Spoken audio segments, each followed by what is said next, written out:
2 years ago, I bought this Mercedes-Benz 190e, and because I was building the Porsche for the last 12 months, it's been completely abandoned. It's been sat in my unit, rotting away, and it has got worse every time I walk past it. The roof is rotten, the shell needs serious work, and before we can even think about making it fast, we need to make sure if it's actually worth saving. Which is actually ridiculous because we've already manual swapped it, of course, and I also decided that it needed the best turbo that you can possibly fit to it. But the reason why I can't just let it die is because the 190 isn't just some old Mercedes.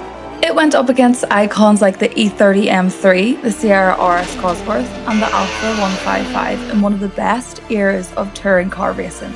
The 190e Evo 2 became one of the most recognisable DTM cars ever built. And Mercedes provided that this small boxy saloon had a lot more fight in it than anyone expected. The 190e was that good, F1 legend Ayrton Senna raced and even bought one. This car has proper motorsport history. So yeah, I know it sounds dramatic, but I feel like I owe this car the comeback that it deserves. This is one of my all-time favourite cars. It has huge history behind it, and it deserves to be more than just a forgotten shell. Okay, so let's go over the basics. This car is specifically powered by a 2.5 litre 5-cylinder engine. No, not that kind. This one's actually a diesel, and it sounds like this.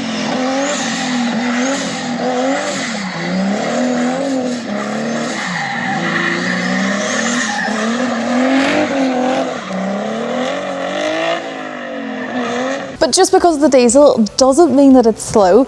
At standard, yes, they make about 150 brake horsepower, but with a little bit of tweaking, these engines can make a huge amount of power and produce a whopping 500 brake horsepower.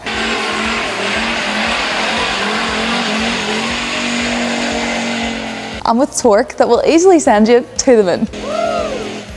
And mine? Well, mine's got this. It's a billet quick spool turbo. It spools at 2,400 RPM, and that reduces the dreaded diesel lag. And as a bonus, it also came with a stainless manifold and a screamer pipe. This thing's gonna be mental.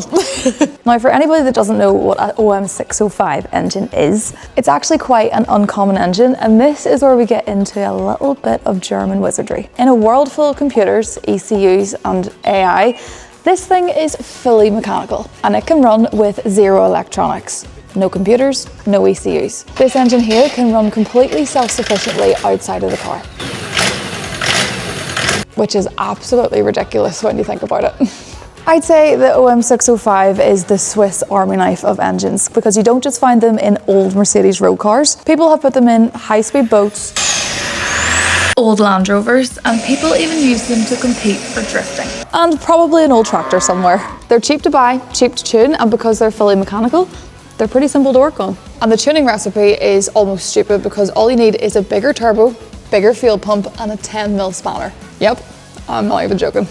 And on my car, we've already started going down that route. It's got the bigger quick spool turbo paired with a bigger 7.7mm mechanical fuel pump. And we've upgraded the rad to a Mishi Moto rad out of a Celica GT4. And a bigger intercooler to help with airflow and cooling. Now, a bigger turbo isn't all we've added to it. It actually came with a slushy 5-speed automatic gearbox. Now, this wasn't ideal either, because to change gear you had to use a transmission controller, which is pretty common in a 605 conversion, but realistically it feels like you're changing gear with a PlayStation remote. It's slow, it's old, and well, it was just an automatic. For this build, that just wasn't going to cut it. I need gear changes that are quick, sharp and responsive. So we replaced it with a CDI 270 6-speed gearbox with a quick shifter. Nice. And that's just like so much better. And that's it. That's the foundations. The problem is the rest of the car needs to match the attention that the engine got. Now, when I was building the Porsche, it was completely opposite to this. It was modern, it was filled with loads of technology, and honestly, the Porsche was never something that I imagined myself doing a build on. But this car is different. This is what I know. The 190e is probably the closest car to my heart, well, alongside my E31. But building the Porsche meant I had to put the 190e on the sidelines, which actually broke my heart. But this here build is not going to be a quick tidy up. The scale of this build compared to the Porsche is going to be huge. There is so much custom work involved, and that includes cutting the roof off, to the shell, to the wheels, to the engine, and then everything in between that. So I was really gutted to see it lying for so long, but now the time has come. This here is the car that I have always wanted to bring back properly. But that's enough about the history of the car and the engine.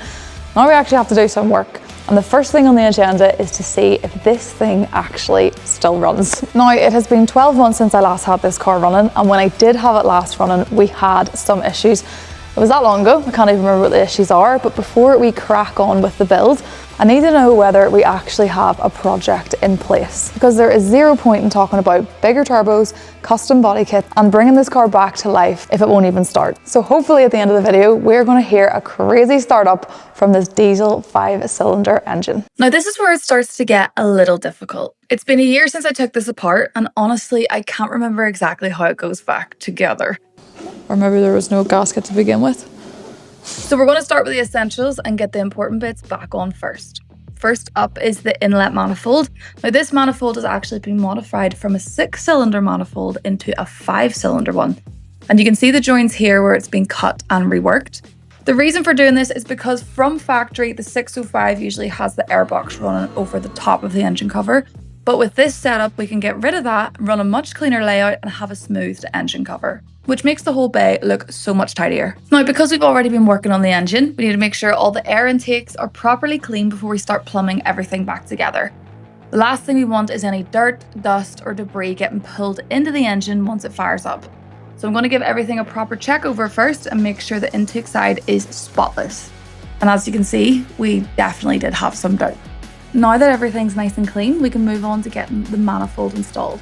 It's held on with 10mm bolts, and realistically it should have a proper gasket fitted, but we'll sort that when the engine comes back out again, because to get this build to the level I want it, the engine bay will need fully tidied up.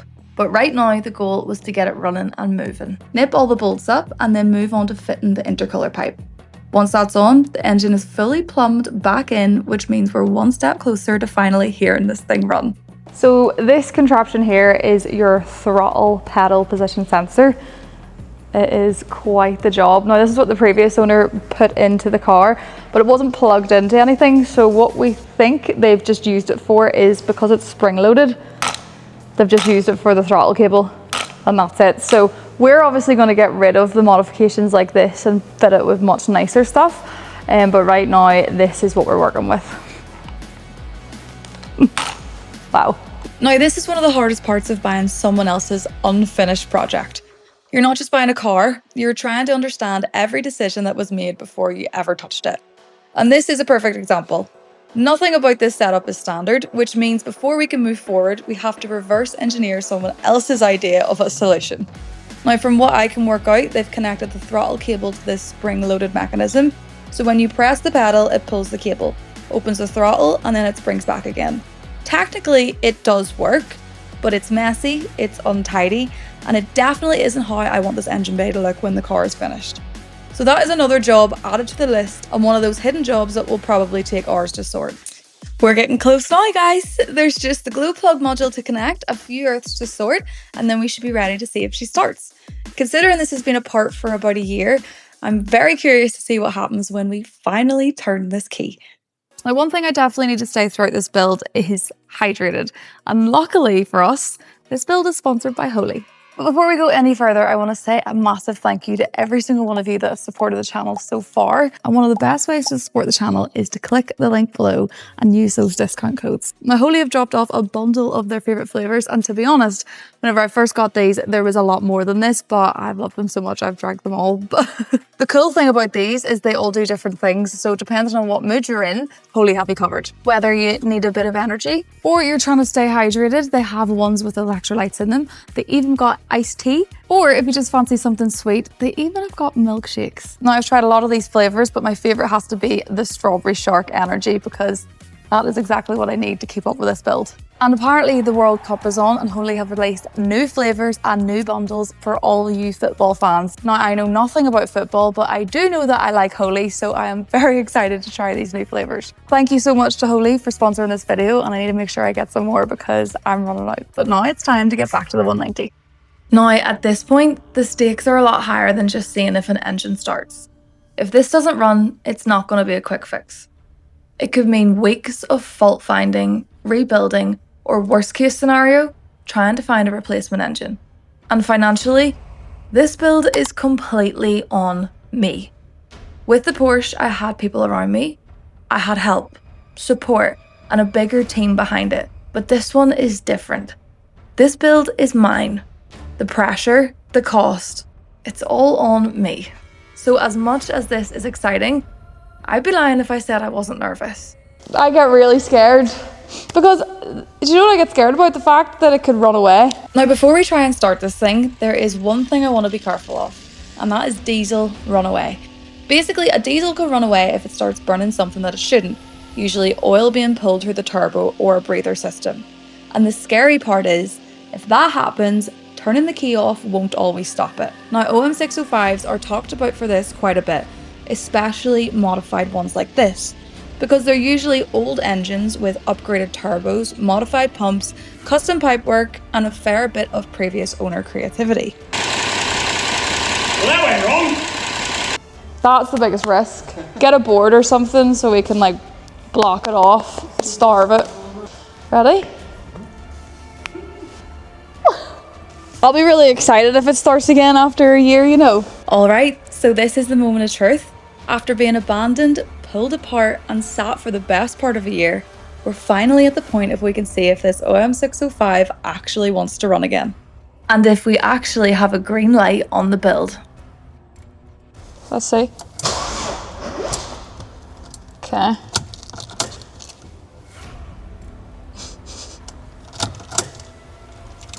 Damn it.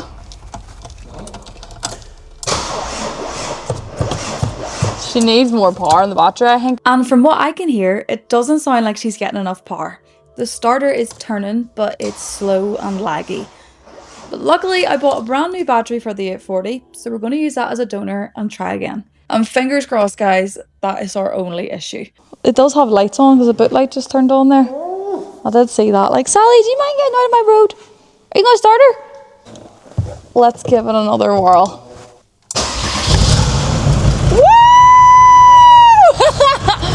First try, baby!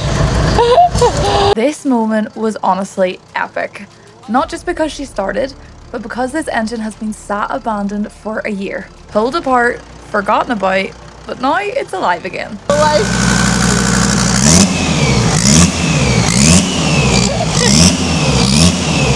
It sounds really quick, like, doesn't it?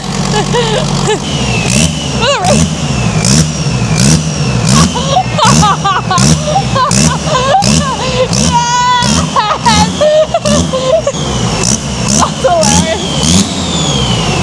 She's a Ricky yoke. And right here is where I start getting a little scared of it. We're creating a monster. 400 brake horsepower in a petrol is fast, but 400 brake horsepower in a rear-wheel drive, lightweight diesel with piles of torque, well, that's just mental. And it's turning off with a key too, like, that's so good. I know, look at the state of the roof. I can't even see the top. I'm actually, do you know what? I think maybe we should all like just take a wee step outside here before we like die by accident. So I think the next thing we should do is drive it, because we know that it starts and we've obviously changed the manual gearbox in it, but we've never really properly tested it out. So we're just going to give it a spin. But for the first time in over a year, this car was about to move under its own power. It's definitely not finished. It's definitely not pretty, and I wouldn't exactly call it comfortable, but let's see if it runs and drives. This car has no brakes, the handbrake doesn't lock, there's no suspension in it, and it's sitting on blocks from the ramp. We've only just fitted the gearbox, which means we've never actually tested it. So in true project car fashion, we're gonna send it anyway. We have just fitted the gearbox, we've never actually tested it, but it works.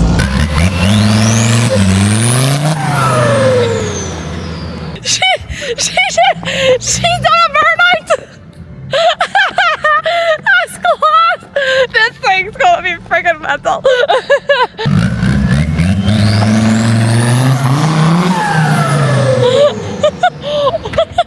Oh, there's the suspension.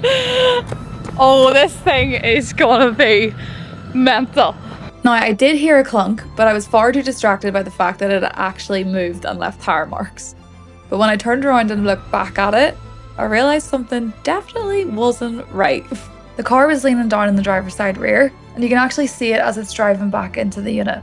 Now, at first I thought maybe it was just because everything's still rough and unfinished, and the fact that we have blocks as suspension. But that clunk definitely didn't sound normal. So when we took a look, well... Oh my God! So let me show you what's going on a bit closer with the wheel off. See that arm there? Yeah, that's meant to be straight. So that would explain the clunk and the lean. It's not ideal, but at this point, honestly, it's exactly the kind of thing you expect with an unfinished project. We also noticed that we have a coolant leak, so this is going to be a pretty hefty build. Other than that though, I think that was a brilliant success. Yes, the suspension failed. Yes, we had a coolant leak, but these are all the little teething issues that you need to figure out before you can actually start to work on the car and make it look nice. I am absolutely over the moon with the fact that this car actually drives. Last time whenever we were building the Porsche, we had the help from Kerr's Tyres with sponsorship. This time with this build, it is fully me on my own, and I can't afford to have any mishaps really happen. I know they're going to come with the car, and I know they always come with builds, but the fact that this started and drove is just a massive achievement. But the journey ahead of us is going to be massive, because this just isn't a car where we can bolt on parts to. This is a complete restoration. One thing I did take away from the drive though is that visually I can see the roof is rusted, I can see the rear panel is rusted, and I can also see the rust and the hole that is in the driver's footwell. But one thing I wasn't expecting whenever I took it for a drive is that the fact that I was going to have arms that would fail because they are rotten. So that just means that there's a lot more work there than I originally anticipated. Realistically, this car should probably be going to a scrapyard, but I want to do everything I can to try and put her back on the road and save her. In the next video, I am going to start with trying to make this car structurally sound, and we're going to start with the roof. So if you want to watch my journey in trying to save this rusty old 190e, then make sure you like, share and subscribe, and I will see you guys in the next video. Bye!